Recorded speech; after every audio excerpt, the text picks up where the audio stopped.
Be careful who you spend your time with when you're healing from betrayal.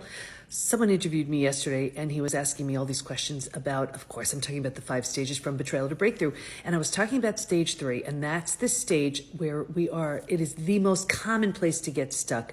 We've managed to survive our experience, and because it feels so much better than the shock and trauma of where we just came from, we think it's good. And one of the classic things we do in stage 3 is find our people. We find like a support group or something. And what I see all the time is you find these people, and then so often you'll sabotage yourself because you don't want to outgrow your people. You are not meant to stay in stage 3. It is the place we get stuck because we start getting all those small self benefits. You get to be right, you get your story, you get, sympathy from everybody. And then let's say you go to therapy, which is also a common thing we do after betrayal. And then you unpack your story and you talk about it, you talk about it, and you talk about it.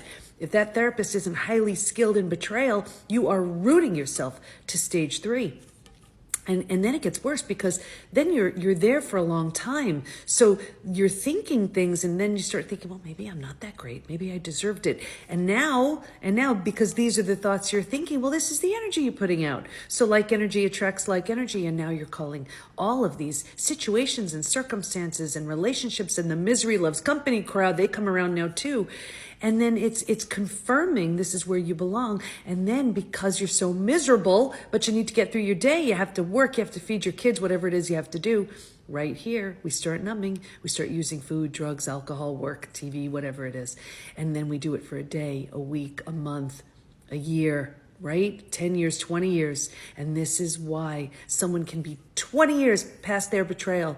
And I can say, that emotional eating, do you think that has anything to do with your betrayal, or that drinking, or that numbing? And they look at me like I'm crazy, and they say it happened 20 years ago. They put themselves in stage 3, and that's where they stayed. The worst of it happened already. You owe it to yourself to move through the 5 stages from betrayal to breakthrough, not the 3 stages. So if you find that you're in stage 3, you have to grieve, you have to mourn the loss, bunch of things you need to do, but move to stage 4. That's where transformation begins. Of course, here to help. Follow for more.